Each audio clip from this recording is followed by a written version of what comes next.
ምግቡ አልደረሰም የኔ ፍቅር? ደርሷል፣ ላቀራርብ ነው። አባትህ ግን ዘገዩ። ቆይ እኔ ልክፈት። እግዚአብሔር ይስጦት አባባ። መች ገንዘብ ጠየቅኩሽ? ጋሼ ምግብም የለም። የኔ ፍቅር ማን ነው? የኔ ቢጤ ናቸው ጋሼ። ሰው እየጠበቅን ነው።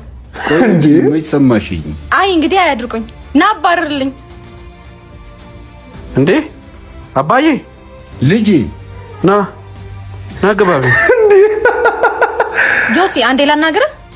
ምን መስሏቸው ናቸው? አዎ ምን ነው? አባት የኔ ቤተሰብ ለመተዋወቅ ይሄን ለብሰው ነው የሚመጡት? ቆይ አንዴ የሆነ ነገር ልንገርሽ። ነይ ውልቅ ማለት ይችላል። ልብስሽን በራይድ ልክልሻለሁ። እዛው አባትሽ ቤት ሂጂ። እሺ ልጄ በእኔ ምክንያት እኮ እንድትጣሉ አልፈልግም። አባዬ አንተን ሳታከብር እኔን ታከብረኛለሽ ማለት ዘበት ነው። ይሄ ትክክል።